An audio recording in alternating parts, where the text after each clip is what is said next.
Saudara-saudara, banyak orang menganggap agama Buddha ini agama yang pesimis. Agama Buddha ini agama yang selalu mengutamakan penderitaan.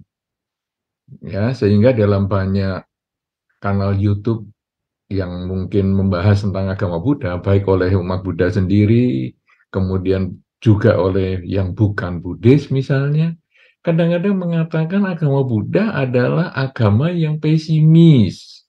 Agama Buddha adalah agama yang melihat hidup ini dari penderitaan sehingga menjauhi kehidupan. Sebetulnya tidak demikian. Dalam banyak pembahasan, Sang Buddha juga menunjukkan bahwa ada kebahagiaan. Justru sebetulnya kalau kita melihat ajaran Dharma yang pertama itu adalah hidup itu berisi kependeritaan atau ketidakpuasan, sebetulnya adalah melihat bahwa kalau hidup itu berisi kebahagiaan kan kita ini tidak ada masalah. Jadi misalnya kita sehat, kita punya duit banyak, kita bisa jalan kemana-mana, kita nggak mikir apa-apa. Tapi begitu kita kurang sehat, uang juga kurang, kita tidak bisa kemana-mana, itu kita baru berproblem. Jadi dari kesunyataan yang pertama saja kita sudah jelas bahwa yang dibahas Sang Buddha itu bagaimana sikap kita kalau menghadapi kesulitan, menghadapi penderitaan, menghadapi ketidakpuasan. Karena kalau tidak menderita, puas, bahagia, tidak usah dibahas. Semua orang juga sudah menikmati hal itu. Nah, jadi kita harus meluruskan juga konsep-konsep yang ada di dalam pemikiran kita maupun juga di masyarakat luas, bahwa agama Buddha bukan agama yang pesimis. Tetapi agama Buddha ini realistis karena melihat hidup ini ada sukanya, silahkan Anda nikmati, kalau memang itu Anda perlukan, tetapi kalau ada penderitaan jangan mengeluh. Karena nanti ada cara-cara untuk mengatasi penderitaan, misalnya saja mengendalikan keinginan dengan jalan mulia berunsur 8 dan sebagainya, itu adalah supaya hidup kita kalau bisa mengatasi penderitaan, muncullah kebahagiaan. Nah, jadi hidup senang itu memang menjadi salah satu tujuan seorang umat Buddha. Bahkan dikatakan di dalam Dharma, salah satu sumber Dharma yang menyebutkan, bagaimana sih hidup senang pengertiannya di dalam Dharma itu? Hidup senang itu kalau kita memenuhi ataupun kita mendapatkan beberapa hal, faktor yang dapat mendukung adanya kesenangan itu. Faktor yang pertama misalnya, hidup senang itu kalau ekonominya mandiri, punya kemandirian ekonomi, punya kecukupan ekonomi, itu hidup pasti senang. Ada semacam pengertian di masyarakat atau mungkin itu menjadi satu hasil survei yang menyatakan bahwa jika ekonomi dalam sebuah rumah tangga itu mencukupi atau ada kemandirian ekonomi dalam sebuah keluarga, maka masalah di dalam keluarga itu berkurang 90%. Banyak banget loh, berkurang 90%. Saudara-saudara, kita, terutama Anda yang hidup di dalam masyarakat, dalam rumah tangga, punya pasangan hidup, punya keluarga, dan lain sebagainya, coba direnungkan. Apa ya yang membuat saya ini gelisah? Yang membuat saya ini sering bertengkar dengan pasangan hidup. Saya sering marah-marah dengan anak-anak. Saya sering emosi dengan tamu yang datang. Coba renungkan baik-baik. Apa itu? Nanti kalau kita renungkan baik-baik, kita renungkan, endingnya kita itu sebetulnya ekonominya agak goyang. Jadi keuangan kita ini ada problem di dalam keluarga. Apakah mungkin seperti dampak pandemi kemarin? Apakah mungkin karena harga-harga bahan pokok itu meningkat, kemudian biaya hidup juga jadi meningkat, padahal penghasilan agak sulit? Coba renungkan. Itu yang kadang-kadang membuat kita stres. Sehingga kalau misalnya anak ada program sekolah mengadakan study tour misalnya, atau dharma wisata kemana misalnya, kadang-kadang kita lalu mikir, aduh nak, kalau bisa jangan sekarang, ini ekonomi, ini aduh kita orang tua ini baru kesulitan ekonomi. Itu di dalam batin, tapi akhirnya ya sudahlah, kasih uangnya. Tapi sakit di dalam batin itu. Kemudian biara mengadakan acara tertentu penggalangan dana, aduh kalau bisa jangan sekarang. Ya pembangunan wihara penting, tetapi jangan sekarang, ini kita ekonominya sulit. Nah itu kalau kita keluar. Tapi ke dalam karena kita tekanan ekonominya kuat, kekurangan ekonomi atau ekonomi goyah dalam keluarga, gampang sekali marah. Ketika membelikan makanan kepada anak-anak, kita sudah ngomong, nah, ini makanan ini mahal loh nak. Buah yang saya beli ini termasuk buah langka nak. Mahal ini nak. Tapi sama anak-anak digeletakkan, nggak disentuh, nggak dimakan, langsung kita sakit hati. Aduh, ini makanan enak, makanan mahal anak-anaknya. Aduh, sia-sia. Kenapa? Karena ekonomi goyang. Kemudian membelikan baju atau untuk pakaiannya sendiri juga, membeli baju untuk sendiri ataupun keluarga.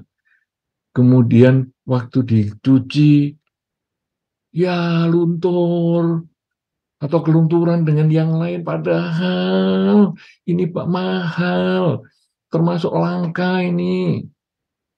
Akhirnya kita emosi karena ekonominya goyang, kemandirian ekonomi kurang.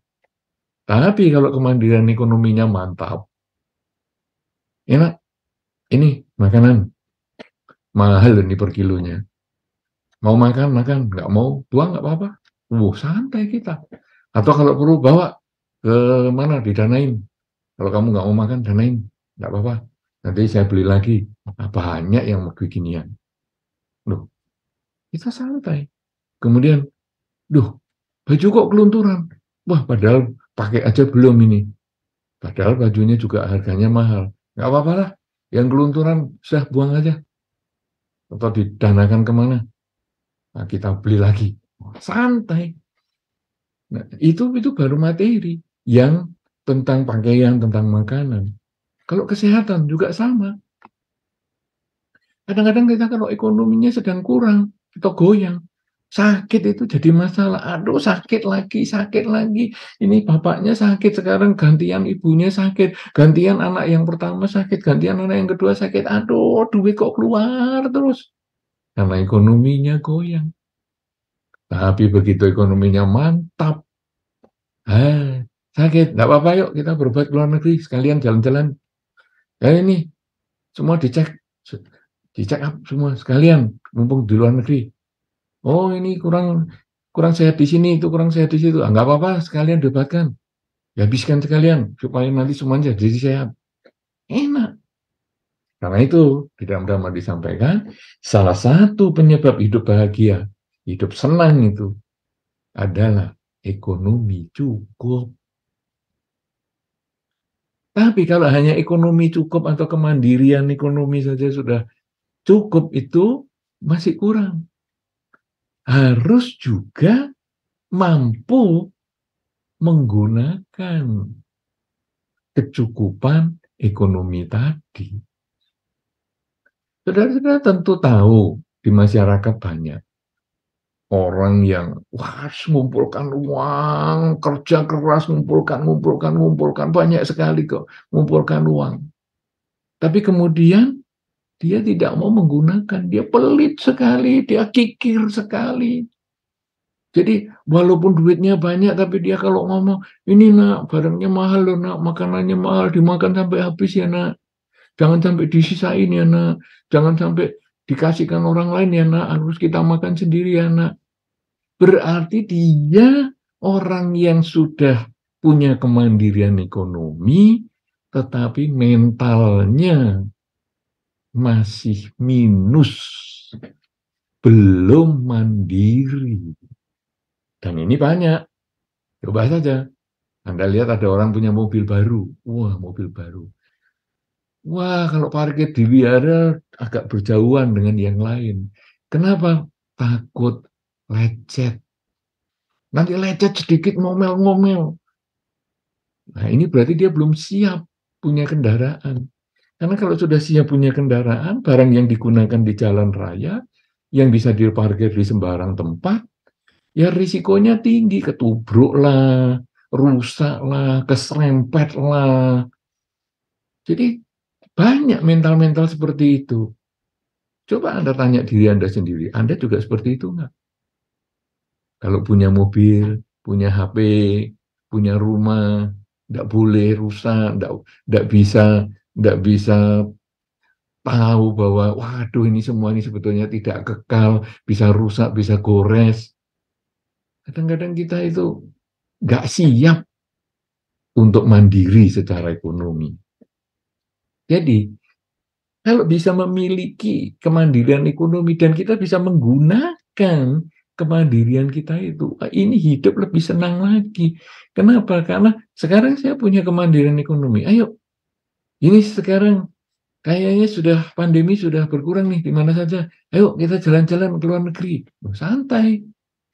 Jangan terus, kemandirian ekonominya disimpan terus. Nah, nanti kalau sudah disimpan terus, meninggal yang nyimpen itu. Yang memanfaatkan adalah anak-anak keluarganya. Jadi yang nyari duit malah nggak dapat manfaat. Yang nggak nyari duit, anak dan keturunannya, yang menghabiskan semua itu. Kenapa kita tidak bekerja, kita juga tidak berusaha untuk menggunakan hasil yang kita dapatkan dari pekerjaan itu. Baru itu kita senang. Ya, jadi kemandirian ekonomi membuat kita senang. Bisa menggunakan, kita juga senang. Kemudian, kalau bisa, jangan punya utang. Karena kalau kita punya utang, tidur pun kita stres. Apalagi kalau utangnya pakai bunga. Jadi kita tidur, utang kita itu berjalan terus hitungan bunganya. Padahal kita kerja hanya berapa jam sehari, katakanlah 8 jam. Bunga berjalan per hari 24 jam. Jadi kita, aduh ini masih mau nyicil ini, mau masih nyicil itu. Tiap mendapatkan penghasilan, yang terpikir adalah mau nyicil kendaraan, mau nyicil rumah, mau nyicil televisi, mau nyicil ini, mau nyicil itu. Stres. Dan akhirnya di akhir bulan, emosi meningkat lagi. Karena 90% masalah itu kan karena ekonomi. Di akhir bulan emosi. Aduh, ini mau makan sudah nggak ada. Udah habis untuk cicilan ini itu, kemarin anak ya sakit. Emosi.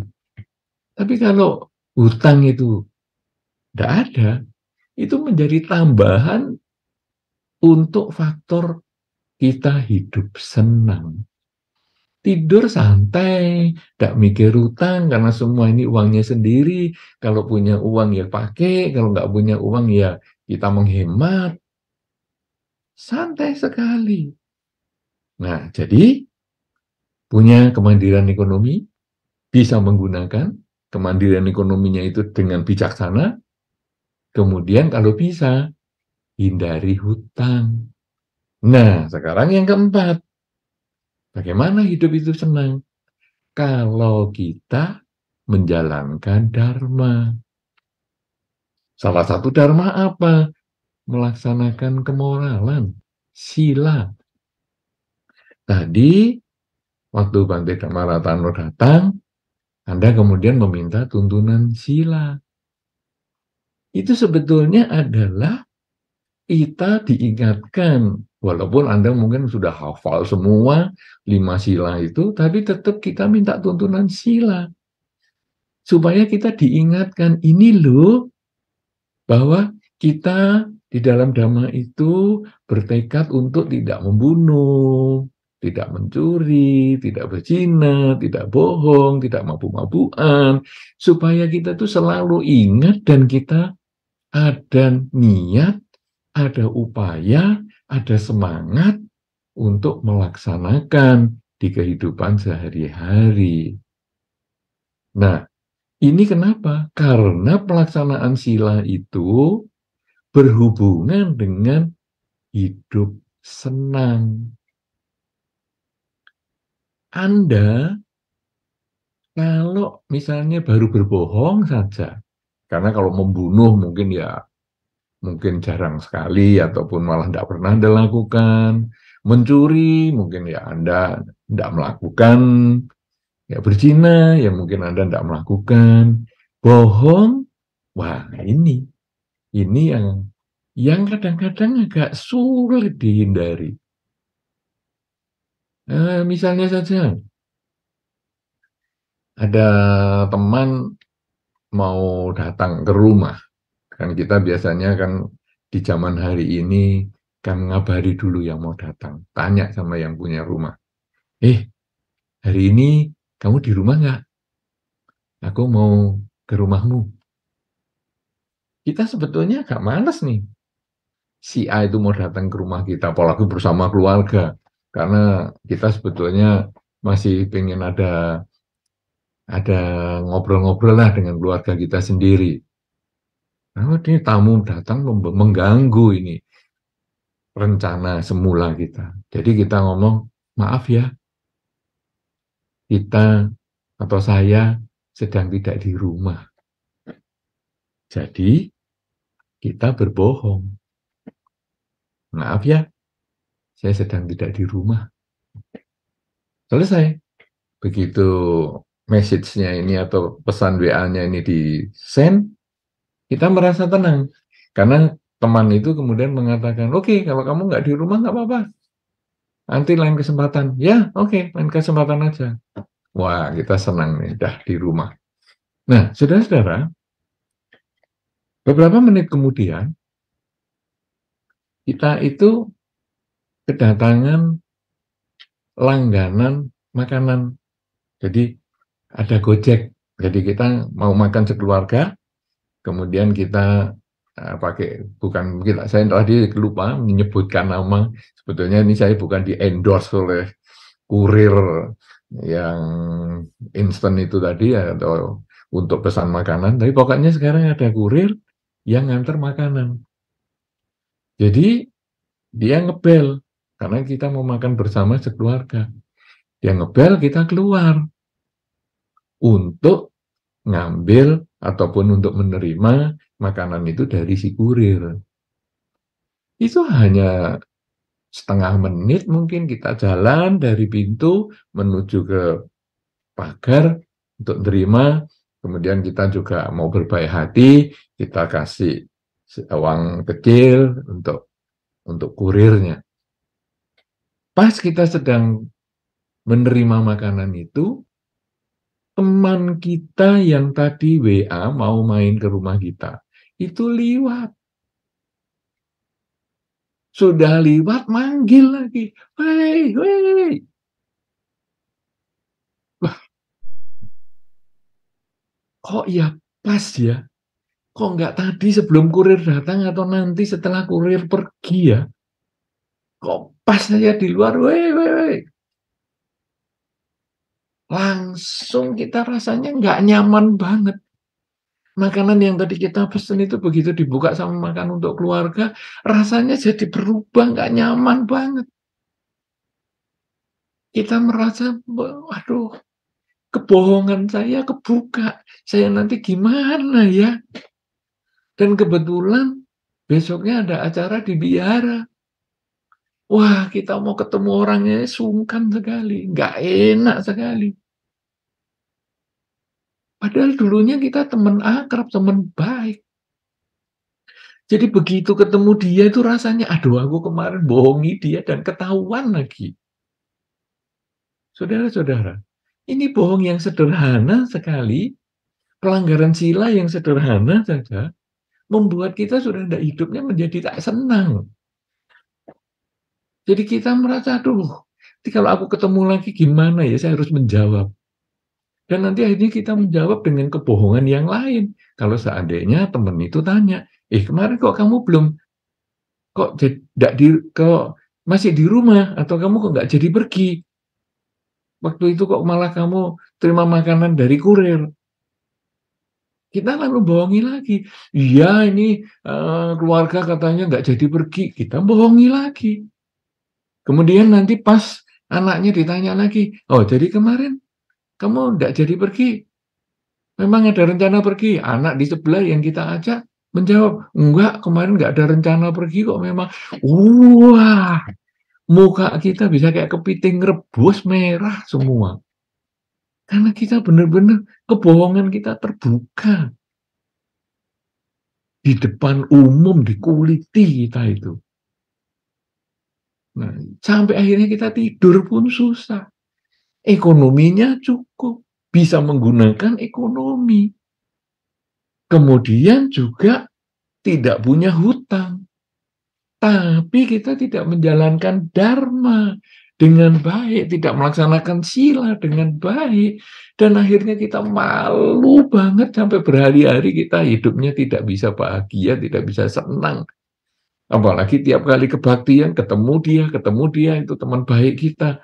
Aduh, sungkan sekali. Dan itu bisa bertahun-tahun kita ketemu dia. Traumanya itu masih ada. Saudara-saudara, berbeda kalau kita memang terus terang. Kita memang ada di rumah, cuma kita mengatakan, maaf ya, saya memang di rumah ini, tapi kita masih ada acara keluarga ini. Mau makan-makan sama-sama, dan yang lain-lain lah. Kita mau membahas tentang hal-hal yang tentang keluarga. Nah, akhirnya ketika kita ngambil makanan di gerbang, liwat dia, ya biasa aja. Kemudian besoknya ketemu, juga dia tanya, loh kemarin kamu akhirnya pesan makanan ya? Iya, karena kita memang enggak mau masak-masak apa-apa, tapi pokoknya biar cepet, ya kita pesan makan terus kita ngobrol-ngobrol sekeluarga. Wah, tenang banget. Kita tetap hubungannya baik dengan orang itu, di wihara juga tetap baik, kemana saja baik. Kenapa? Karena kita melaksanakan sila. Ini baru tentang kebohongan. Belum tentang yang lain-lain, itu sama. Tidak membunuh, tidak mencuri, tidak berzina, tidak bohong, tidak mabuk-mabukan. Ini sama semua. Kalau kita langgar, kalau kita tidak melakukan, kadang-kadang menimbulkan beban yang membuat kita hidup menjadi tidak senang. Nah, oleh karena itu, saudara-saudara, di dalam dharma ini hidup senang itu ada. Jadi bukan pesimis, hidup itu duka, hidup ini penderitaan. Tidak, hidup senang itu ada. Dan ada faktornya juga untuk dapat senang. Nah, saudara-saudara, kalau kita jalankan sila, kemudian kita juga mengembangkan kerelaan di dalam dharma.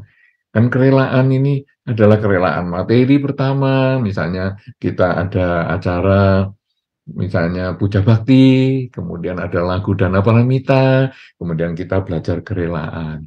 Itu dari zaman kita sekolah minggu, kita sudah dibiasakan di dalam dharma untuk berlatih mengembangkan kerelaan. Kemudian nanti hari-hari raya tertentu, misalnya ada Katina dan lain sebagainya, kemudian kita juga spesial datang ke wihara untuk mempersembahkan dana katina kita. Ini adalah kerelaan. Belum lagi kalau nanti ada para biku yang tinggal di wihara, kita dana makan pagi, dana makan siang. Itu adalah pengembangan kerelaan. Yang kemudian kalau kita renungkan membuat kita bahagia sekali. Yang itu akhirnya kita sering mengulang melakukan. Saudara-saudara, inilah menjadi faktor kita menjadi hidup senang. Apalagi kalau kerelaan ini kita kembangkan menjadi lebih dalam lagi. Bahwa saya bukan hanya merelakan materi saja. Saya bukan merelakan uang untuk dana, misalnya dana paramita, ada lagu dana paramita. Saya bukan hanya merelakan sebungkus nasi untuk para biku makan pagi atau makan siang. Saya bukan hanya merelakan untuk persembahan jubah atau dana katina dan lain-lain. Bukan. Itu memang saya lakukan dari kecil, itu kerelaan materi.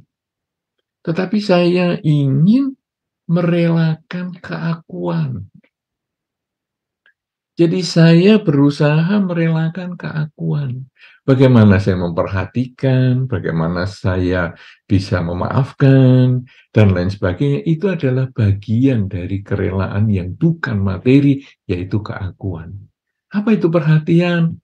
Misalnya, ada teman di wihara, kok tidak datang? Tidak ada salahnya kan? Kita WA ke dia, teman, kamu kenapa kok nggak datang? Oh iya, ini aku ada kesibukan. Oke, enggak apa-apa, kamu jangan lupa ya nonton di YouTube channelnya Wihara nih, hari ini ada acara misalnya. Nah, itu bagian dari perhatian, itu juga kerelaan. Karena ada orang-orang yang wah merelakan nilai materi yang demikian besar untuk kegiatan wihara misalnya, tapi perhatian ke teman, perhatian ke pasangan hidup aja kurang. Pasangan hidup sakit ya dibiarkan, teman nggak datang ya dibiarkan. Itu barulah kerelaan materi yang dia latih. Padahal selanjutnya, kerelaan materi ini harus ditingkatkan untuk melatih kerelaan yang bukan materi, yaitu salah satunya perhatian. Memperhatikan teman yang mungkin tidak hadir, memperhatikan pasangan hidup yang mungkin kurang sehat, dan lain sebagainya. Dan itu masih banyak sekali yang lain. Kemudian selain perhatian juga memberikan maaf. Jadi kita bisa memaklumi bahwa orang itu bisa bersalah kepada kita. Mungkin cara berbicaranya nggak tepat, mungkin perilakunya nggak sesuai dengan yang kita harapkan, atau mungkin cara berpikirnya dia juga nggak cocok dengan apa yang kita biasa pikirkan. Nah, itu memang setiap orang mungkin ada kurang dan lebihnya. Ketika kita bisa memaklumi, ketika kita bisa memaafkan kesalahan dia, maka hidup ini menjadi tenang juga. Hidup ini menjadi bahagia juga. Dan akhirnya kita merasa, aduh, enak ya hidup ini. Kenapa? Karena kalau kita setelah merasa ada ganjelan dengan orang itu, wah, orang itu kok menjengkelkan sekali ya, ngomongnya kok kayak gitu ya sama saya. Tapi begitu kita bisa memaafkan dia, tidur rasanya nyaman sekali, tidur rasanya enak sekali, hidup menjadi nyaman sekali. Nah, ini adalah karena kerelaan yang kita latih. Selain tadi mengembangkan sila, kita mengembangkan kerelaan. Apalagi kalau kita juga mengembangkan meditasi, yaitu melatih saat ini saya sedang apa. Karena meditasi adalah bagaimana kita melatih keterampilan berpikir kita untuk selalu sadar saat ini saya sedang apa. Sehingga kalau di dalam waktu latihan, duduk meditasi, saat ini saya sedang masukkan nafas, saat ini saya sedang mengeluarkan nafas, atau saya saat ini sedang mengulang kalimat semoga semua makhluk berbahagia. Itu semua itu adalah untuk latihan.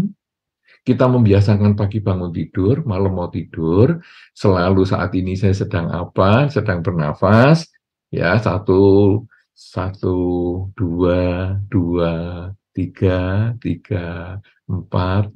Jadi kita hitung sesuai dengan masuk dan keluarnya nafas, itu kita sebetulnya menyadari saat ini saya sedang apa. Kemudian Kalau itu sudah menjadi kebiasaan karena kita latih pagi bangun tidur dan malam mau tidur, seperempat jam pagi misalnya, sampai setengah jam atau 1 jam, seperempat jam malam misalnya, atau setengah jam atau 1 jam, kemudian kita gunakan di kehidupan sehari-hari. Saat ini saya sedang mengendarai kendaraan, saat ini saya sedang menyeberang, saat ini saya sedang berbicara, saat ini saya sedang berpikir, saat ini saya sedang bekerja, saat ini saya sedang membalas WA dan lain sebagainya. Kalau kita selalu sadar setiap saat, maka hidup kita bisa selalu terjaga perilaku kita, terjaga ucapan kita, terjaga cara berpikir kita, sehingga kita tidak melanggar sila. Karena kita tidak melanggar sila, maka hidup senang pun terdukung.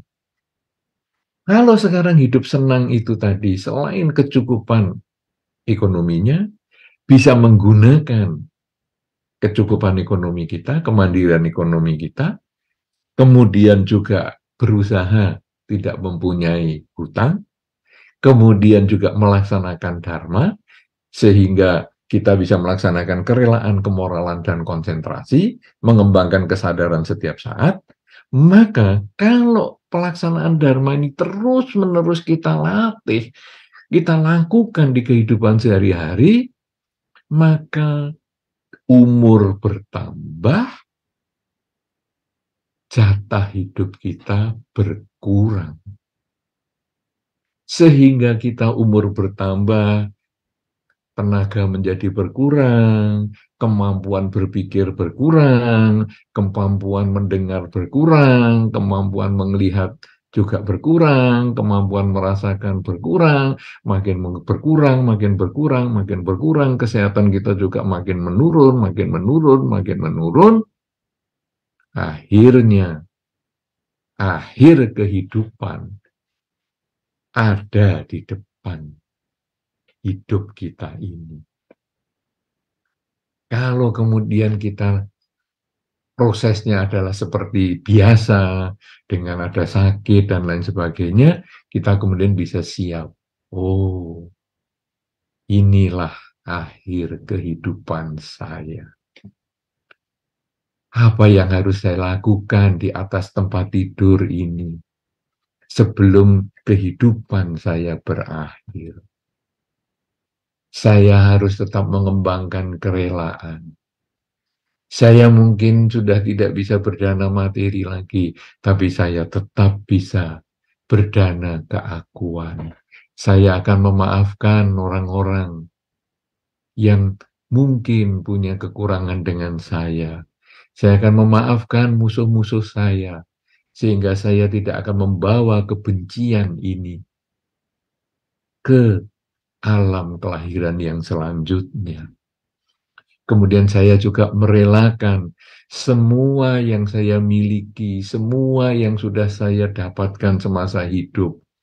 Apakah itu karir, apakah itu harta, apakah itu keluarga, saya akan relakan. Biarlah semua menjadi milik orang-orang yang saya tinggalkan. Kemudian selain mengembangkan kerelaan, saya juga kemudian menjaga pikiran saya, supaya saya tetap berpikir yang baik di ujung kelahiran ini. Bahwa saya akan menuju kematian, bahwa saya sudah dilahirkan sekian tahun, maka risiko kelahiran adalah kematian. Maka saya kemudian menjaga pikiran saya yang sudah saya latih selama ini.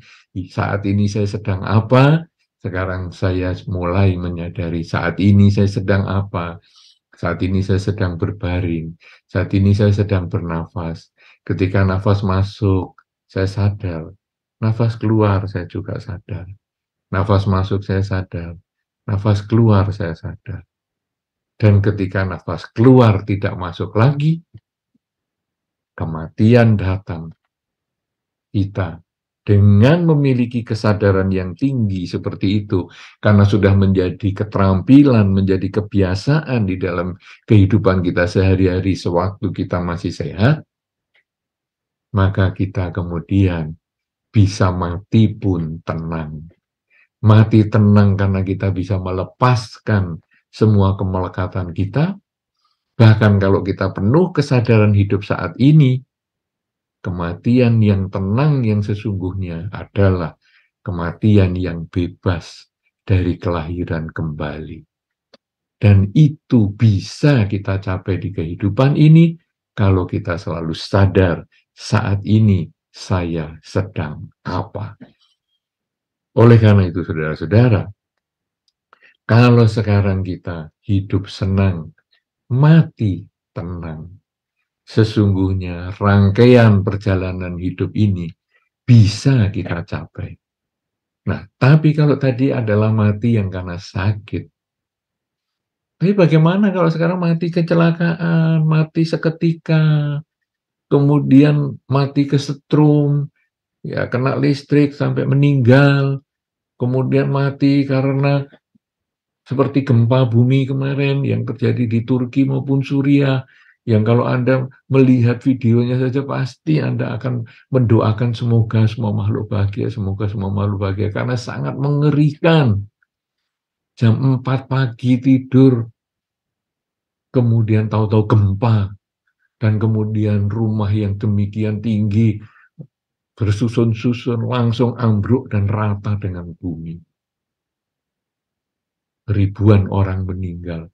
Begitu kita melihat rekaman video itu aja sudah ngeri sekali, dan kita mendoakan semoga semua makhluk bahagia.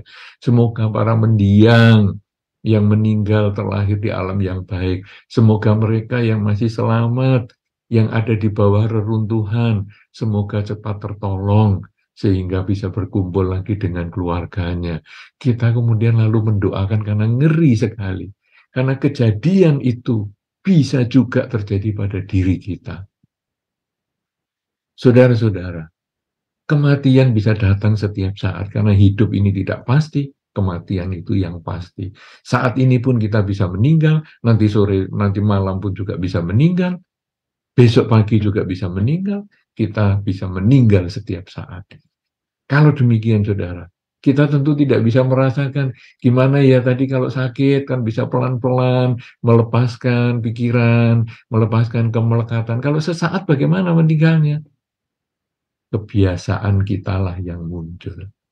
Kalau kebiasaan kita biasa melepas, kebiasaan kita biasa tidak melekat, maka begitu kita meninggal, walaupun meninggal dalam kondisi kecelakaan, kita pun bisa terlahir di alam bahagia kalau kebiasaan pikiran baik kita muncul, atau kalau kebiasaan kita sadar setiap saat, bisa juga meninggal dan terlahir di alam yang baik, atau bahkan tidak terlahir di alam manapun juga. Karena meninggal dengan seketika, itu bukan menunjukkan akan kemana dia terlahir. Tetapi meninggal seketika itu, atau cara meninggal seseorang, itu hanyalah cara. Tetapi setelah meninggal, mungkin dia bisa terlahir di alam bahagia, mungkin juga dia bisa terlahir di alam menderita, mungkin juga dia tidak terlahir di alam manapun juga. Semua itu juga tergantung pada kebiasaan kita sewaktu kita masih hidup. Oleh karena itu, saudara-saudara, tema kita yang luar biasa di kesempatan ini, hidup senang, mati tenang. Ini sesungguhnya kita sebagai umat Buddha sudah ditunjukkan jalan untuk mencapai kedua hal ini.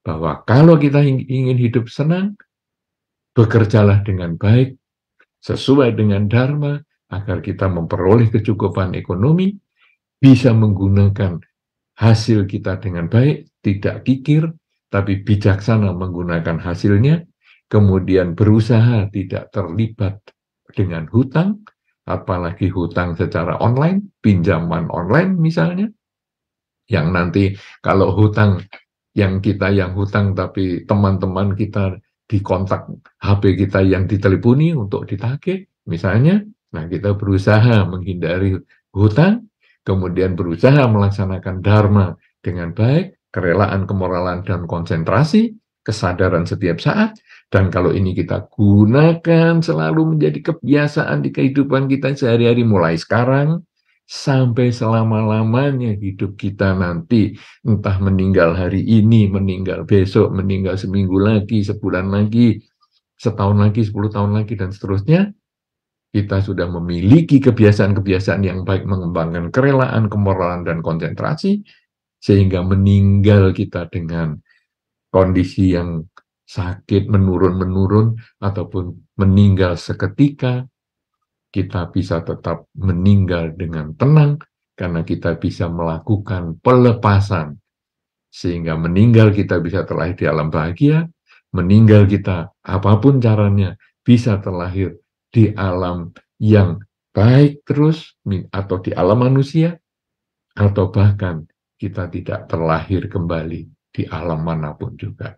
Semoga dalam kesempatan ini akan bangkit semangat kita untuk mulai sekarang sampai selama-lamanya kita tidak pernah meninggalkan dharma untuk selalu kita laksanakan di dalam kehidupan sehari-hari, mengembangkan kerelaan, kemoralan, dan konsentrasi.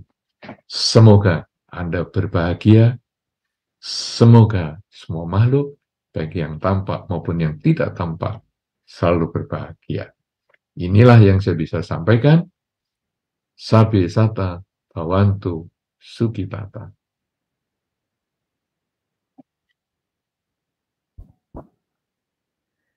Anumodana Bante atas uraian damanya yang begitu relevan. Dan saya yakin dari para audiens, baik yang berada di Dhammasala maupun secara online, sudah tidak sabar ingin menggali lebih dalam lagi mengenai pembahasan kita kali ini. Oleh karena itu, kita akan lanjutkan dengan sesi tanya-jawab. Ya. Ini ada dari teman saya dari Vietnam yang mampir nih ke Bali. Dan saya mentranslatekan apa yang Bante sampaikan ke dia. Dan dia tanya, tadi kan Bante ada sebut tentang hutang ya, hutang online nih. Terus pertanyaan dia ke saya, kalau untuk hutang karma gimana cara kita menyelesaikannya gitu, biarin hidup lebih bahagia lagi, begitu Bante. Pertanyaan, oke, nanti silahkan moderator. Oh ya, dipersilakan gimana?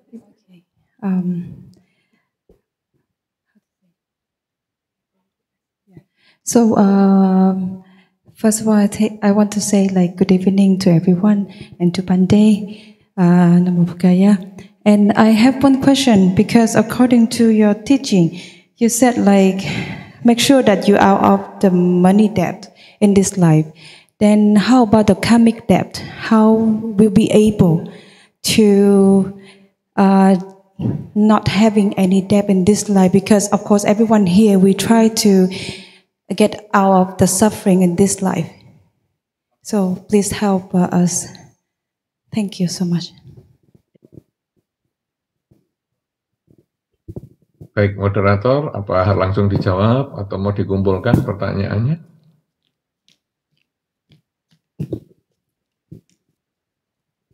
Baik, silakan langsung dijawab Bante. Mau pakai bahasa Indonesia dan Inggris dicampur juga boleh Bante. Oh ya, dari tadi kan ceramahnya Indonesia, jadi biar temannya yang nanti menjelaskan. Iya, benar-benar. Silakan.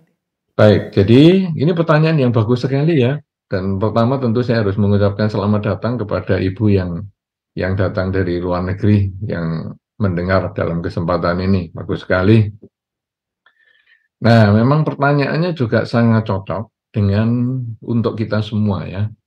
Bahwa kalau hutang online, kita mau hindari nih. Atau kalaupun akhirnya ngambil ya kita ada hutang apapun juga kita harus bayar. Tapi hutang karma gimana? Nah, saudara-saudara, dharma ini luar biasa. Seseorang untuk mencapai kesucian, itu bukan hutang karmanya semua dilunasi. Kita tidak mungkin bisa melunasi hutang karma yang kita miliki. Satu contoh yang paling luar biasa adalah Bante Moggallana, Bante Anggulimala maksud saya. Bante Anggulimala ketika dulu belum menjadi biku, dia sudah melakukan pembunuhan ribuan orang. Karena kan dia ditugaskan untuk mengambil jari 1.000 orang, 1.000 jari. Nah, orang kan tidak ada yang mau sukarela menyerahkan jarinya, dan akhirnya dia bunuh semua. Itu ribuan orang. Tetapi akhirnya di dalam akhir kehidupan beliau, Bante Anggulimala, Angguli itu jari, mala itu kalung, jarinya itu dijadikan kalung. Anggulimala ini mencapai kesucian dan tidak terlahir kembali. Padahal pasti hutang karmanya banyak sekali. Tapi kok bisa mencapai kesucian? Karena di dalam Dharma bukan masalah penyelesaian penyelesaian hutang karma, tetapi mengkondisikan kita tidak lahir kembali. Penyebab kita lahir kembali adalah karena keinginan-keinginan kita yang belum terselesaikan. Saya ingin berkumpul dengan keluarga saya ingin menjaga harta saya, dan lain sebagainya. Tadi kita sudah sampaikan bahwa kita mengembangkan kerelaan, kemoralan, dan konsentrasi. Kerelaan ini saya melepas. Keluarga saya ya saya lepaskan, harta-harta saya ya saya lepaskan, karir saya juga saya lepaskan. Kemudian konsentrasi adalah saya sadar saat ini saya sedang apa. Begitu saya sadar saat ini saya sedang apa, ketika kematian datang, saya sudah tidak lagi berpikir tentang yang tadi, yang dulu. Saya juga sudah tidak berpikir tentang yang akan datang, tetapi saat inilah kenyataan. Tadi hanyalah kenangan, nanti adalah impian. Kalau di dalam kehidupan sehari-hari, masa lalu itu walaupun kenangan, perlu kita pelajari untuk dijadikan pelajaran, untuk diperbaiki di masa sekarang kalau ada kekurangan, untuk kita tingkatkan di masa sekarang kalau ada kelebihan.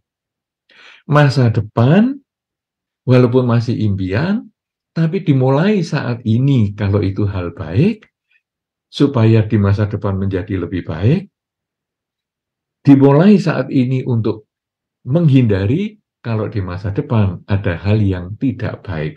Jadi saat ini kita sadari supaya bisa memperbaiki masa lalu dan membangun masa depan. Tetapi ketika kematian itu datang, maka kita menyadari saat ini sedang apa, kebiasaan itu muncul, maka kita itu seperti sebiji jagung yang mestinya kalau diletakkan di tanah yang lembab, dia pasti tumbuh. Karena potensi tumbuhnya besar. Tetapi sebiji jagung ini, yang potensi tumbuhnya besar, itu kita letakkan di atas kaca. Maka, sampai jagung ini lapuk sekalipun, dia tidak akan pernah tumbuh karena media untuk tumbuhnya tidak ada, yaitu kaca. Kalau diletakkan di tempat yang lembab, dia pasti tumbuh, dikasih air sedikit aja, dia pasti keluar akarnya. Tapi begitu di kaca yang biasa, dia pasti tidak ada potensi, tidak ada lagi kehidupan walaupun potensi tumbuhnya itu ada. Demikian pula pencapaian kesucian. Hutang karma itu adalah seperti biji jagung yang punya kesempatan untuk tumbuh. Tanah yang lembab adalah keinginan kita, kelahiran-kelahiran kembali yang membuat kita selalu membayar atau melakukan hutang piutang karma. Jadi kadang yang kita memberikan hutang karma kepada orang lain, kadang kita yang menagih hutang karma orang lain dan sebagainya. Nah, tetapi ketika kita sadar saat ini saya sedang apa, sehingga akhirnya kita tidak terlahir kembali, walaupun kita masih punya hutang karma, kita sudah tidak menyelesaikan lagi. Inilah contoh yang paling ekstrim adalah Bante Anggulimala.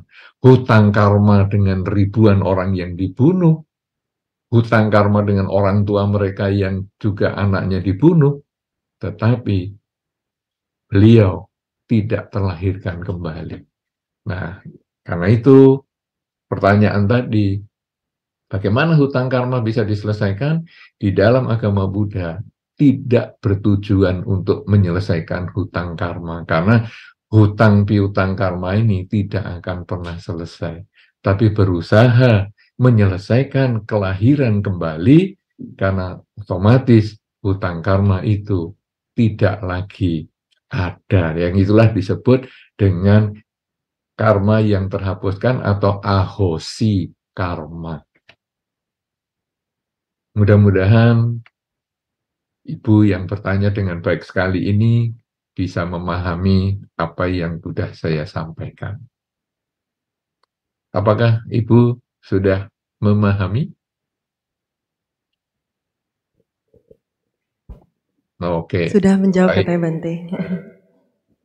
Baik, Terima kita kasih. lanjutkan ke pertanyaan. Ya, kami buka kembali untuk yang berada di Dhammasala, dipersilahkan. Wah, sudah lumayan semangat ini Bante. Sudah hangat. Sudah hangat.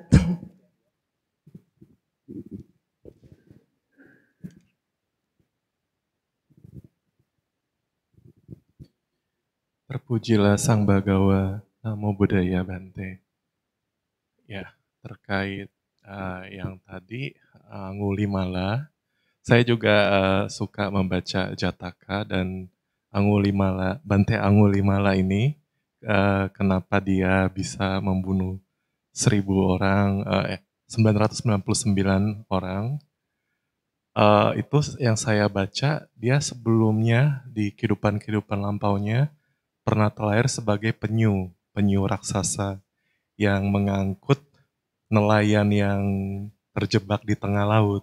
Tapi begitu dia sampai dia nganter nelayan-nelayan ini ke seberang, dia malah dibunuh penyu ini.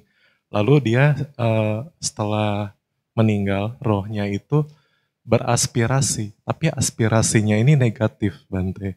Jadi kalian padahal sudah saya tolong malah membunuh saya, maka saya di kehidupan mendatang semoga saya bisa membalas dendam. Makanya itu terjadilah pembunuhan oleh Bante Angulimala.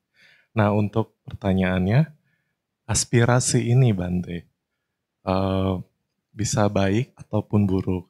Lalu kalau kita misalnya berdana gitu Bante, berdana dalam hal untuk wihara atau untuk sangga, itu apakah boleh beraspirasi juga untuk yang positif, misalnya terlahir lebih baik lagi atau berjodoh dengan ajaran Buddha, dan itu bagaimana mekanismenya Bante? Terima kasih. Baik. Nah, saudara-saudara, ya, ini tadi kan disampaikan, Bante Angulimala dulu lahir sebagai penyu besar dan kemudian menolong dan akhirnya dibunuh untuk makan mereka karena mereka kelaparan dan beraspirasi yang negatif untuk membalas dendam, dan terjadilah pembunuhan yang menurut tadi disampaikan 999, bukan, itu ribuan orang yang dibunuh. Anda tentu sudah membaca bahwa Angulimala itu mengumpulkan jari 3 kali. Jadi yang pertama mengumpulkan jari, sudah hampir sampai 1000, hilang jarinya. Jadi diulang lagi. Mungkin nanti Anda bisa membaca dari berbagai sumber, nanti akan ketemu sumber itu. Kemudian nyari lagi, karena dulunya diletakkan aja di goanya gitu, akhirnya dimakan apa enggak tahu, hilang. Kemudian cari lagi, sudah hampir 1000 lagi, hilang lagi. 1 kotak itu hilang. Nah, kemudian akhirnya gimana ya caranya biar nggak hilang? Diikat. Nah, yang diikat itu 999, tapi yang hilang itu ada 2 kali sudahan. Maka saya katakan ribuan, bukan cuma 999. Ya, ini mudah-mudahan bisa meluruskan dulu pengertiannya. Nah, kemudian beraspirasi buruk. Saudara-saudara, kita sebagai manusia di dalam Dharma, itu sebetulnya kita diberi pilihan. Kalau tadi berdasarkan pertanyaan Ibu yang barusan tadi, bahwa kita ini punya hutang piutang karma. Sehingga mungkin ada di dalam batin kita itu, kita ketemu orang yang baru pertama kali ketemu kita tuh sudah pengen marah, pengen emosi sama dia, pengen memaki dia. Tetapi kan itu keputusan kita pribadi, mau memaki atau tidak. Nah, jadi makanya kalau kita ketemu di salah satu tempat yang ramai, kita kadang lihat orang yang namanya saja kita nggak kenal, rumahnya di mana kita nggak tahu, riwayat hidupnya kita nggak tahu, tapi kita bisa benci sekali sama orang itu. Pernah ngalami begitu?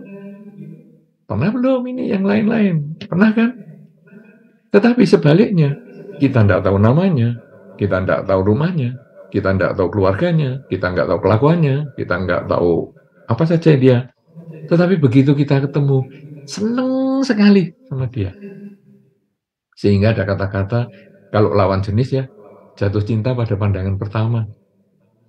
Tapi jangan lupa, bisa jatuh benci pada pandangan pertama juga. Karena kita itu ada utang piutang karma tadi. Nah, sekarang kita misalnya jatuh benci pada pandangan pertama. Enggak suka nih saya sama dia. Tetapi di dalam Dhamma itu kita ada pilihan. Ini gunanya makanya kerelaan, kemoralan, dan konsentrasi. Saya bisa nggak merelakan dia? Saya bisa nggak menyadari bahwa saat ini saya sedang apa?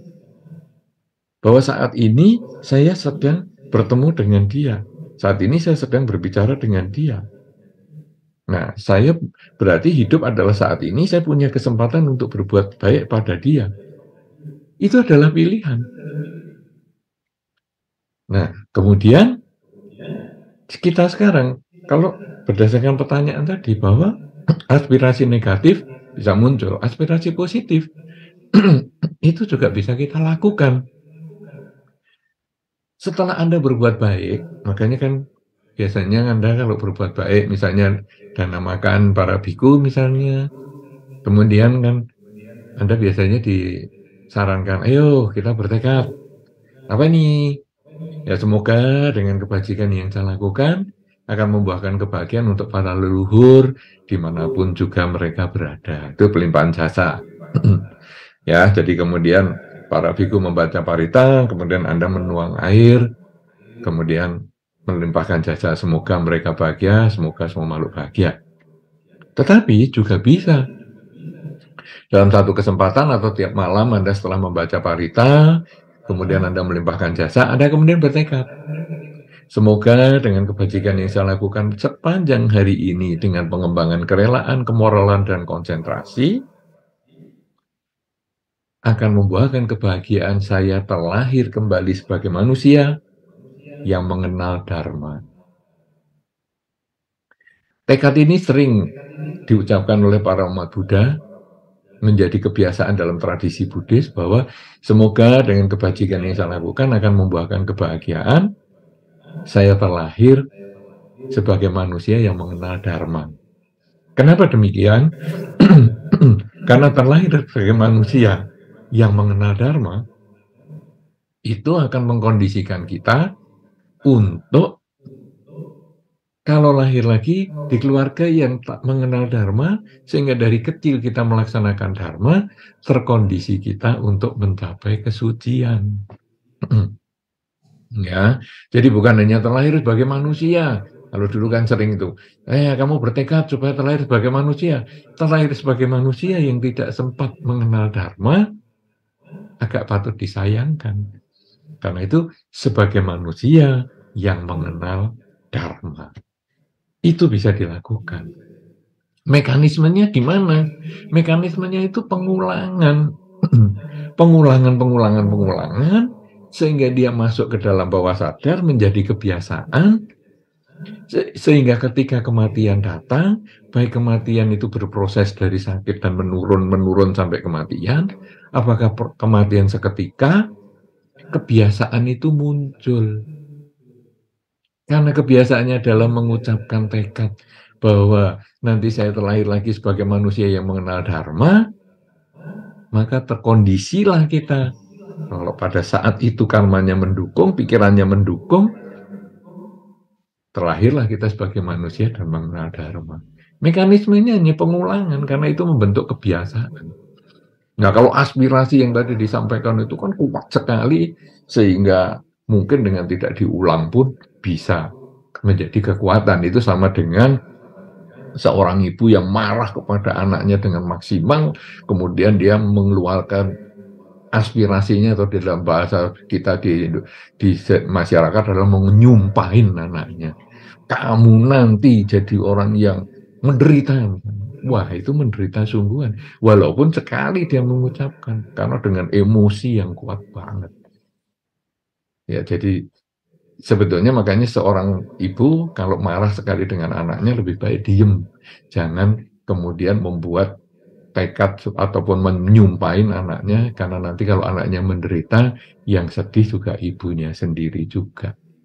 Jadi aspirasi yang dimaksudkan ini adalah tekad yang kuat, yang diulang-ulang, semakin sering pengulangannya, semakin mengkondisikan suatu ketika dapat menjadi kenyataan.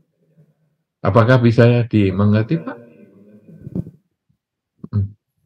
Ya, Bante, terima kasih Bante, dan juga terima kasih sudah meralat yang tadi 999 jari, tapi melainkan ribuan jari ya Bante. Ya, terima kasih Bante. Baik, dilanjutkan dengan pertanyaan berikutnya.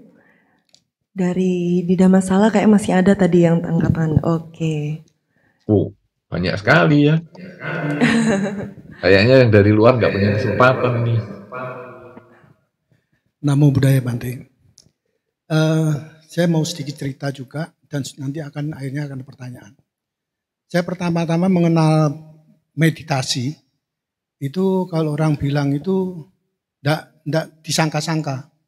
Karena pada waktu itu, kira-kira saya udah lama sekali, sekitar 20 tahun, saya pernah sakit batuk tadi. Dan kebetulan pada waktu itu enggak tahu saya mendengar dari mana, saya lupa itu. Tahu-tahu saya melakukan meditasi. Dengan melakukan pada tahun 2017 mulainya kurang lebih. Terus setengah tahun itu ternyata kok saya sembuh.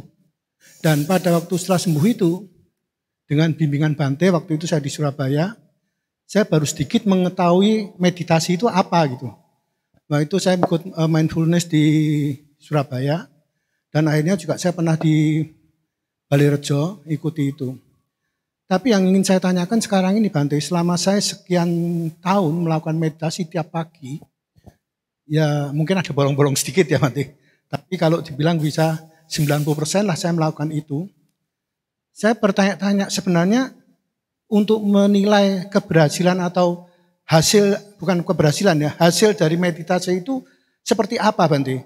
Karena beberapa kali kalau saya melihat ceramah daripada Bante dari manapun juga, selalu meditasi itu ada suatu pokok yang layak dilakukan untuk mendapatkan kebaikan dhamma itu. Tapi saya selama ini meditasi kok saya merasakan ya biasa-biasa aja Bante.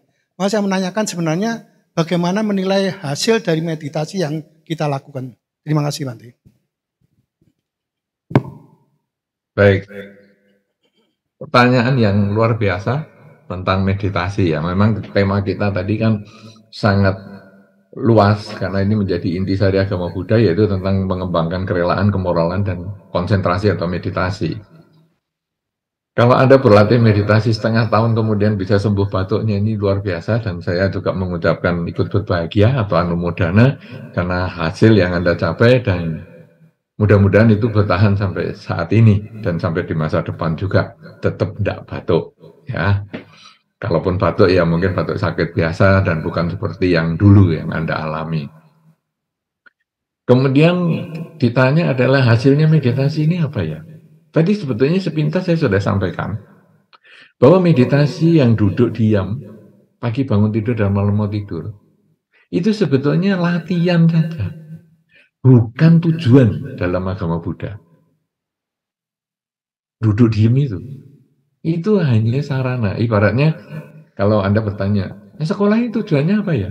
Ya, sekolah itu tujuannya biar pinter.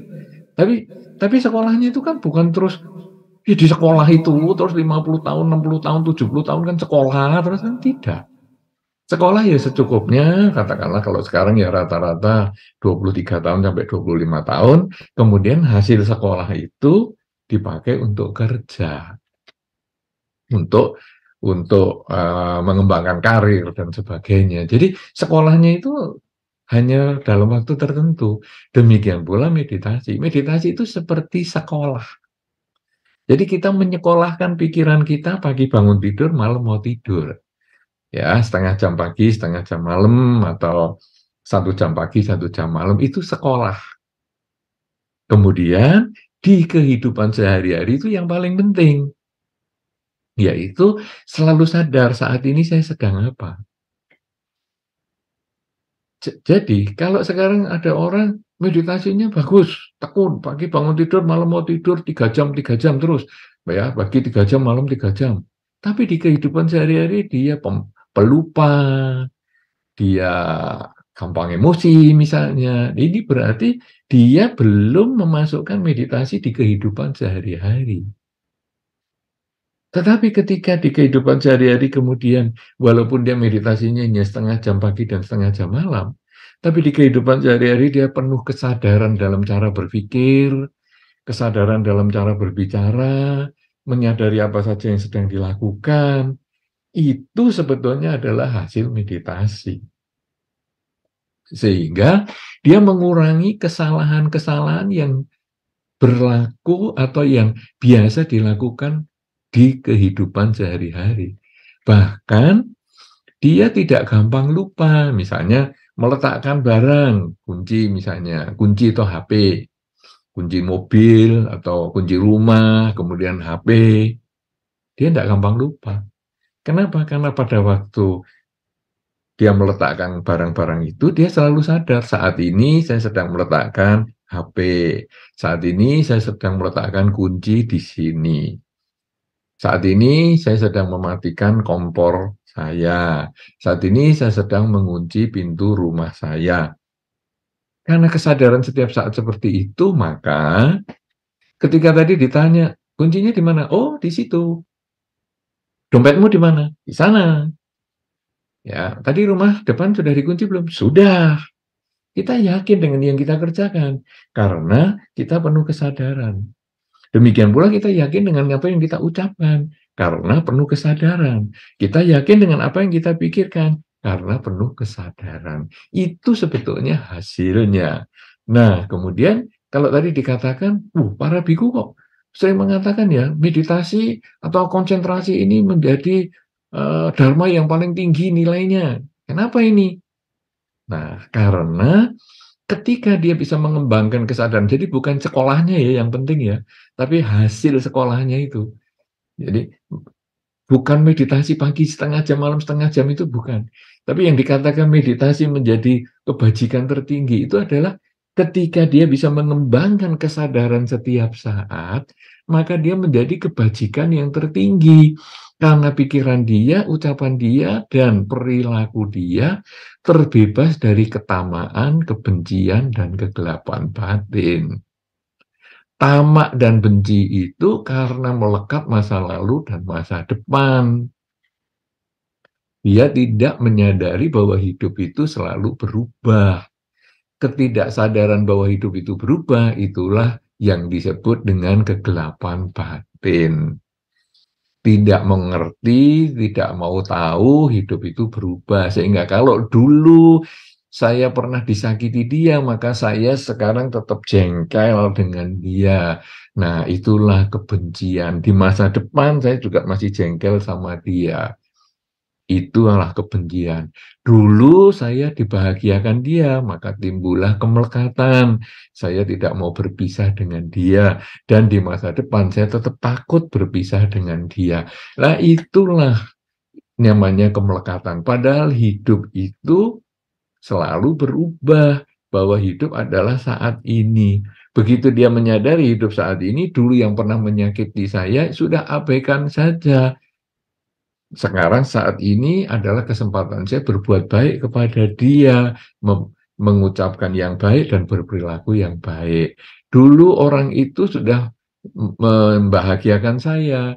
Ya, sekarang saya juga saat ini saya membahagiakan dia. Kenapa? Karena di masa depan belum tentu saya bertemu lagi dengan dia, siapa tahu dia sudah meninggal lebih duluan atau saya meninggal lebih duluan dan seterusnya. Jadi kesadaran setiap saat inilah yang sebagai hasil meditasi itu menjadi dharma yang tertinggi nilainya. Ya, nah kalau sudah bisa memahami itu, maka dengan kesadaran setiap saat ini kita bisa tidak terlahirkan kembali. Yang tadi kita sudah ulang-ulang dalam kesempatan ini, karena kesadarannya maksimal, saat ini saya sedang apa, maka kemudian saat ini napas saya keluar dan tidak kembali lagi. Dan itu kita tidak melekat, aduh kok tidak kembali lagi. Nah biasanya kita kalau meditasi kan kadang napasnya berhenti aja kita kaget, kok napasnya berhenti. Tapi begitu ini napas berhenti ya kita tenang aja. Dan itu menjadi tidak terlahirkan kembali. Menjadi tertinggi. Dharma yang tertinggi adalah meditasi, tetapi meditasi itu bukan duduk diamnya tadi, tapi juga jangan mengabaikan tentang kerelaan dan kemoralan, karena kerelaan dan kemoralan itu yang mendukung adanya meditasi atau kesadaran setiap saat yang maksimal. Karena kalau kita belum ada kerelaan, bagaimana kita bisa melepaskan masa lalu dalam meditasi tadi? Kalau kita tidak punya kemoralan, bagaimana kita juga bisa melepaskan lalu dan masa depan? Karena kita isinya nanti ada pembalasan dendam dan lain sebagainya. Begitu Pak, apakah kira-kira bisa diterima? Baik, terima kasih, bagus. Baik, berikutnya kami buka kesempatan dulu nih untuk penanya dari luar kota. Sebelum kita lanjutkan lagi untuk menjawab pertanyaan dari yang di Dhammasala Bante. Nah ini ada pertanyaan dari Wati Bante dari Jakarta. Bagaimana untuk menambah karma baik supaya menjadi kebiasaan? Nah kita harus memahami dulu bahwa kebiasaan itu apa. Kebiasaan itu adalah perilaku yang diulang-ulang. Perilaku itu apa? Perilaku itu adalah niat yang kita laksanakan. Nah, jadi kalau kita punya niat yang baik, segera dilaksanakan. Itu menjadi perbuatan. Kemudian, kalau itu diulang-ulang, jadi kita sering berbuat baik dengan mengembangkan kerelaan, kemoralan, dan konsentrasi, diulang-ulang, jadilah kebiasaan. Kebiasaan yang dilakukan bertahun-tahun, jadi bukan hanya kebiasaan saja ya, kebiasaan yang dilakukan bertahun-tahun menjadi watak. Watak kita adalah mengembangkan kerelaan, kemoralan, dan konsentrasi. Nah, sehingga sekarang Anda misalnya mengembangkan kerelaan. Misalnya, yang sederhana saja dulu dari Dana Paramita. Ya, lagu Dana Paramita di nyanyikan, kemudian Anda berdana. Ini sudah dari kecil Anda lakukan. Jadi pertama dulu waktu kecil, orang tua yang nyuruh, ya nak, nih saya kasih untuk dana paramita nanti di wihara. Kadang-kadang anak kecil ngomong, aduh sayang ya, ini kan bisa untuk aku beli es misalnya. Tapi ya sudahlah, memang orang tua ngasihnya untuk dana paramita. Oke, walaupun agak keberatan, kita serahkan. Waktu dana paramita kita kasih. Kemudian waktu berikutnya lagi, ya kita kasih lagi. Lama-lama menjadi kebiasaan. Sehingga akhirnya kalau nggak ngasih nggak enak.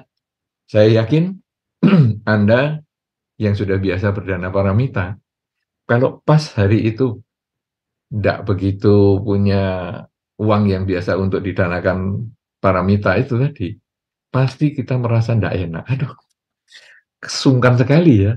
Padahal nggak ada orang yang liatin kita, tapi kita merasa nggak enak aja karena itu di luar kebiasaan kita. Itu berdana. Kemudian latihan kemoralan juga sama.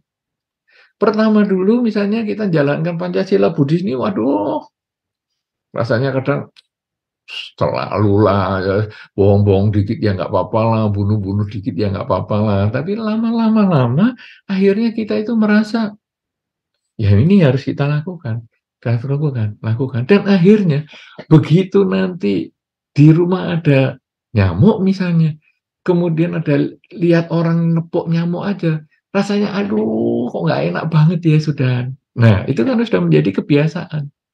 Kemudian mengembangkan kesadaran, latihan meditasi.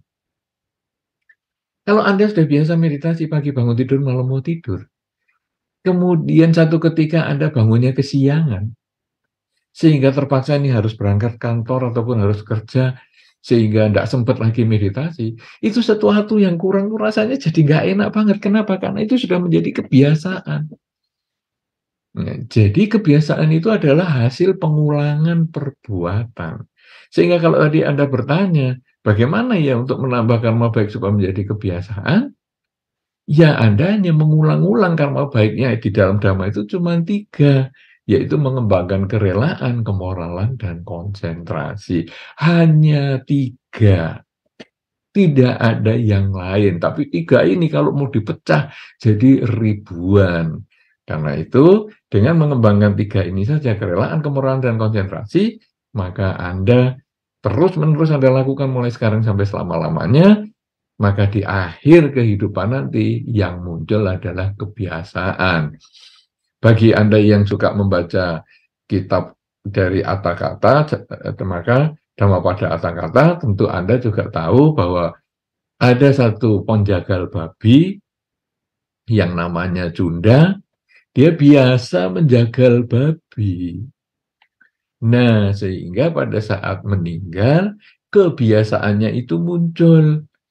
Teriak-teriak dan lain sebagainya, sehingga ketika para biku dan sang Buddha melewati rumahnya, dikiranya sedang menjagal babi. Para biku bertanya kepada sang Buddha, Cunda apakah hari ini juga menjagal babi?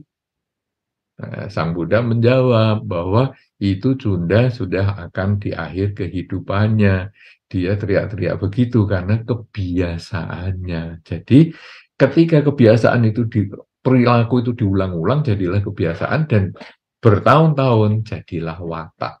Marilah kita memiliki watak yang baik, mengembangkan kerelaan, mengembangkan kemoralan, dan konsentrasi dari hasil memupuk kebiasaan, membiasakan ataupun mengulang-ulang perbuatan, dan memaksakan diri yang pertama kali untuk berbuat baik dengan mengembangkan kerelaan, kemoralan, dan konsentrasi. Kalau Anda sudah bisa merasa tak terpaksa melakukan kerelaan, kemoralan, dan konsentrasi, maka Anda sudah mulai terbiasa dan Anda bisa siap-siap untuk melanjutkan agar menjadi watak. Saya kira demikian. Saudari Wati dari Jakarta, mudah-mudahan bisa dimengerti. Terima kasih. Baik, kami buka kembali kesempatan bagi yang berada di Dhammasala yang tadi sempat mengangkat tangan, dipersilahkan.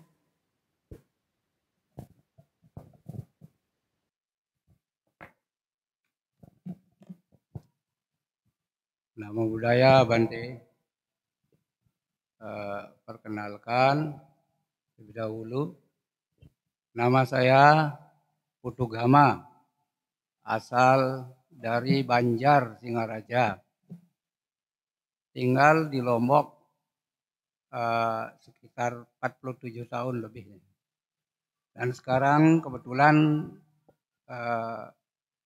saya mengunjungi cucu-cucu di Denpasar. Dan bersyukur sekali saya dapat berjumpa dengan Bante. Pada kesempatan yang baik ini ingin saya menyampaikan beberapa pertanyaan. Yang pertama, sebelum lanjut kepada pertanyaan itu, mungkin kita semua ingin hidup senang di dalam hidup ini dan juga mati dengan tenang seperti itu. Yang ingin saya tanyakan, bagaimana kalau seorang umat Buddhis dia berprofesi sebagai tentara? Mungkin dari sisi ekonomi, kemandirian ekonomi dapat bilang sudah baik karena dapat ya gaji tetap gitulah.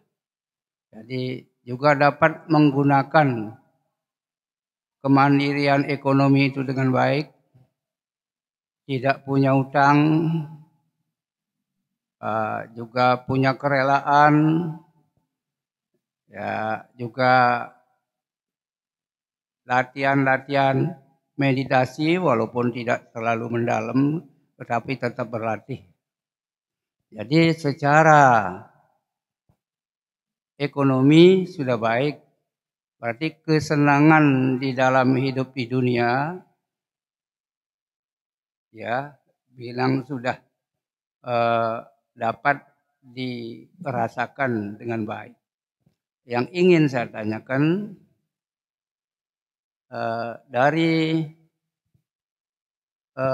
sisi kemoralan, karena ia seorang tentara, sejak mulai bertugas ia sudah dibekali dengan senjata. Seorang tentara yang berprofesi sebagai tentara mungkin sering akan dikirim ke garis depan untuk menumpas pemberontak, pengacau, dan sebagainya. Di situ ia akan berhadapan dengan satu hal, ia harus membunuh. Tapi karena ia seorang tentara, tugas dari negara, ya, dia mungkin dia akan laksanakan. Nah, yang ingin saya tanyakan, apakah membunuh di sini tidak melanggar Pancasila Buddhis pada sila 1, dan kemudian untuk bisa hidup tenang menjelang kematiannya di hari tua setelah pensiun, mungkin saja itu peristiwa yang dialami di masa tugas, pernah membunuh penjahat atau pengacau, mungkin itu dikenang pada masa-masa akhirnya. Jadi bagaimana supaya di masa akhir hidupnya, jadi kalau seorang tentara itu bisa menenangkan pikiran begitu, supaya jangan baik, bisa ditangkap pertanyaannya. gitu. Kita cukupkan satu terima dulu ya kasih pertanyaannya, banyak. Pak. Pertanyaannya jadi cukup terima satu kasih dulu banyak. supaya yang lain bisa gantian ya, Pak. Ya, baik. Terima Ya. kasih. Saudara-saudara, jadi memang di dalam Dharma ini kalau kita berbicara bagaimana ya, kalau tentara karmanya bagaimana ini? Kita tentu memahami bahwa karma itu adalah niat. Jadi, semakin kita terpaksa melakukan, jadi semakin kita sebetulnya tidak begitu berniat, itu semakin kecil karma yang akan berbuah pada diri kita. Jadi misalnya, kita ini Kalau tadi misalnya berdana, wah saya memang senang berdana, nah itu nilainya 100. Tetapi sebetulnya saya ini tidak senang berdana ini, tapi teman saya yang mendorong-dorong saya, ayolah ini kamu mesti berdana gini untuk ini. Akhirnya ya sudahlah, karena sungkan dengan teman kayak saya, ya akhirnya saya berdana. Itu sebetulnya nilainya menjadi kecil, karena kita sebetulnya tidak punya niat untuk melakukan itu. Ya, karena sehingga yang mengkondisikan atau yang memberikan saran untuk seseorang melakukan kebaikan itu sebetulnya yang nilainya lebih tinggi daripada yang terpaksa melakukan kebaikan. Demikian pula melakukan kejahatan. Jadi misalnya kalau tadi dikatakan tentang membunuh, dia tidak ada pilihan lain. Ketika dia maju ke daerah konflik, dia tidak ada pilihan lain bahwa dia kalau tidak membunuh, dia pasti terbunuh. Dia tidak bisa mengatakan, saya umat Buddha, karena itu ya saya tidak bisa nembak ya. Jadi ini pelurunya saya kosongkan saja, kalau kamu mau nembak saya bagus, kalau tidak kena berarti karma baik saya yang berbuah. Kalau kena ya berarti karma buruk saya berbuah, saya bayar utang. Tidak seperti itu. Ya kita tetap harus melakukan mengisi pelurunya dan lain sebagainya, lalu melaksanakan tugas-tugas sebagai tentara sebagaimana yang seharusnya. Makanya di negara Buddhis pun masih ada tentara juga.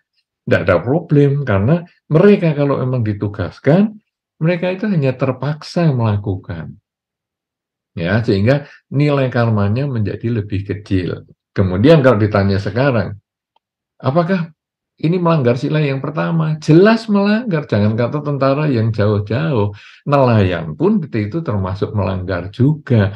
Tetapi nelayan yang mengambil ikan karena terpaksa untuk menghidupi keluarganya, nilainya karma buruknya menjadi kecil. Tapi tetap ada karmanya. Ibu-ibu yang menggunakan obat cacing untuk anaknya bagaimana? Itu ya tetap karma buruk juga. Cuman karena terpaksa dia nilainya juga kecil. Tidak ada pilihan lain. Nah, kemudian sekarang bagaimana bisa hidup tenang? Ya, bagaimana nih bisa hidup tenang? Adalah menyadari saat ini sedang apa. Ya, kan tadi juga dalam teori yang awal pertanyaan tadi tentang hutang karma dan lain sebagainya, itu kan kuncinya pada saat ini saya sedang apa, kesadaran pada saat ini sedang apa. Makanya walaupun dia profesinya sebagai tentara, profesinya adalah sebagai nelayan, dan profesi jagal ayam, jagal babi, dan lain sebagainya, selama dia selalu mengembangkan kesadaran hidup pada saat ini, maka dia berlatih mulai sekarang sampai nanti akhir kehidupan. Saat ini saya sedang apa, itu menjadi kebiasaan bahkan menjadi watak, maka dia akan meninggal pun bisa tenang, hidup pun bisa senang. Karena apa? Karena dia menyadari bahwa ini memang tugas yang harus saya kerjakan selama saya masih berprofesi sebagai ini. Tetapi ketika saya bisa menghentikan profesi saya, mungkin kalau pensiun, mungkin kalau tadi nelayan atau apa karena pindah kota dan lain sebagainya sudah tidak di pantai, maka akhirnya saya bisa menghentikan profesi saya dan saya tetap menjalankan kesadaran setiap saat. Kuncinya adalah pada kesadaran setiap saat dari kerelaan, kemoralan, dan konsentrasi ini. Begitu ya Pak, mudah-mudahan dimengerti. Dan pertanyaan yang selanjutnya saya kira untuk yang lain Pak, karena kalau tidak nanti yang lain tidak ada kesempatan. Ya, silakan moderator. Ya. Masih ada berapa lagi yang mau ditanyakan? Kami buka kesempatan bagi satu orang penanya lagi karena keterbatasan waktu Bante. Dipersilakan yang ada di Dhammasala deh.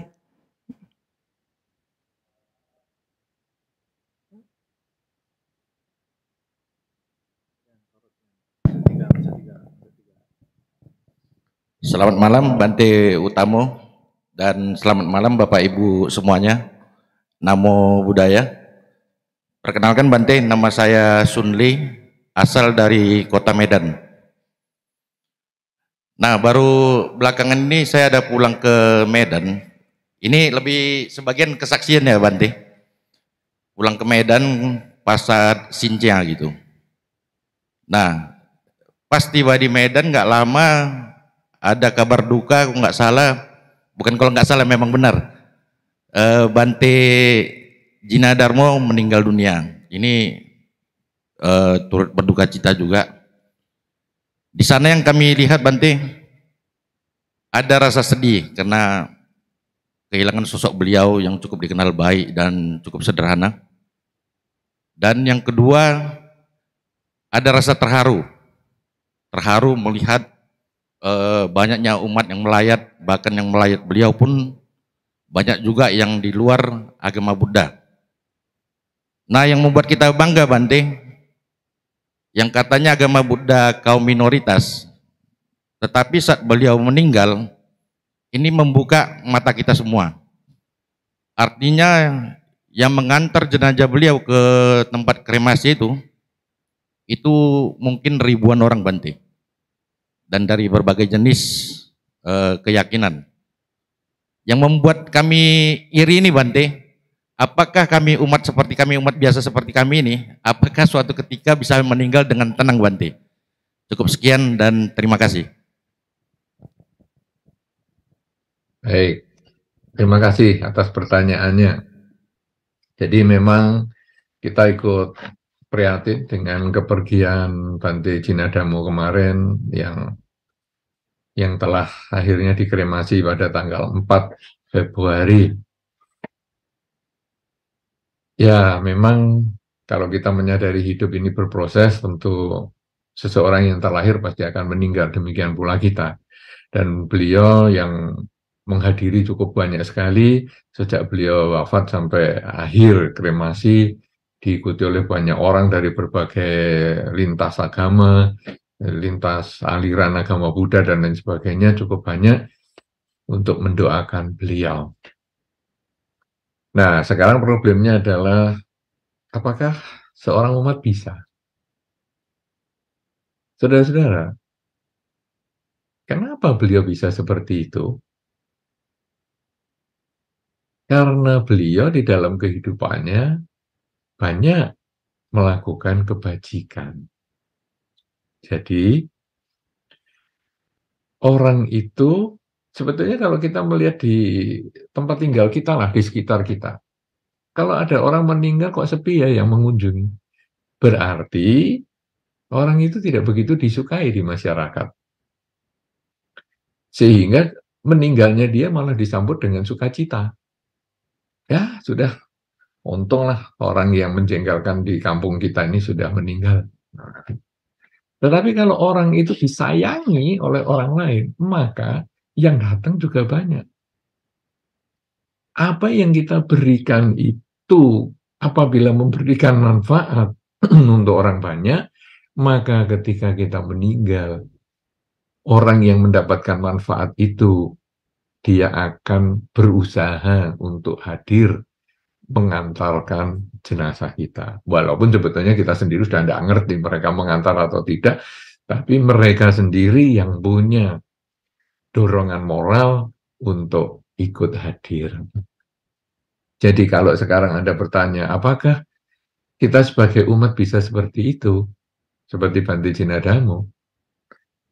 Nah, Anda juga harus bertanya pada diri sendiri, apakah Anda juga sudah melakukan banyak hal untuk masyarakat? Minimal untuk keluarga dulu. Apakah Anda sudah melakukan banyak kebajikan kepada keluarga? Memberikan perhatian kepada keluarga? Memberikan cinta kasih kepada keluarga? Apakah kepada masyarakat sekitar Anda sudah memberikan perhatian dan cinta kasih? Apakah kepada masyarakat luas Anda sudah memberikan perhatian dan cinta kasih? Apakah kepada bangsa dan negara ini Anda sudah berbakti memberikan cinta kasih, memberikan manfaat?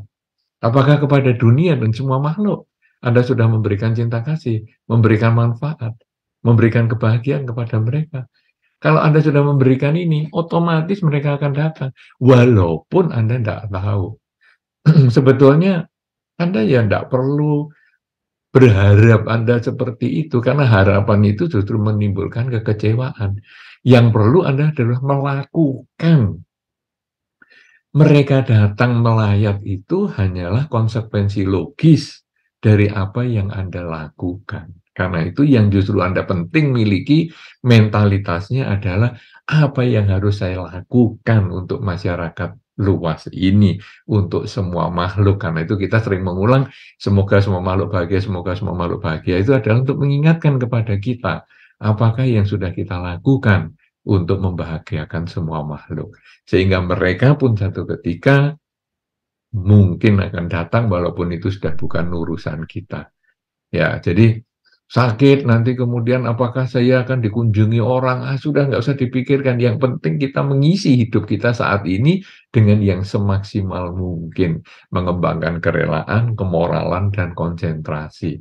Konsekuensi logisnya, sakit mungkin banyak yang berkunjung, meninggal pun mungkin banyak yang hadir kalau karma baiknya mendukung. Kenapa demikian? Kadang-kadang ada juga orang baik meninggalnya di tengah hutan yang kita tidak tahu siapapun juga. Ya ada. Ya, jadi ada orang jahat yang meninggalnya pas di rumah yang dikunjungi oleh 3-4 orang keluarga. Ya ada juga. Jadi pokoknya hidup ini yang penting adalah mengisi hidupnya, bukan masalah nanti mati mau dilayat atau enggak. Saya kira demikian, Pak. Apakah bisa dimengerti, Pak? Baik, terima kasih. Semoga bermanfaat diskusi kita pada kesempatan ini, karena diskusi kita cukup banyak yang ditanyakan, baik yang Anda berada di Dhammasala maupun yang berada di luar. Tentu masih banyak pertanyaan lain, tapi karena keterbatasan waktu dan lain-lain, kita cukupkan dulu di sini dengan pertanyaan yang sebetulnya semua pertanyaannya sangat berhubungan dengan tema kita pada kesempatan ini. Ini bagus banget. Karena itu sekali lagi terima kasih ya kepada pengurus Buddha Sakyamuni yang sudah mengkondisikan demikian, dan juga terima kasih kepada moderator yang luar biasa yang sudah membawakan acara ini dengan cukup baik.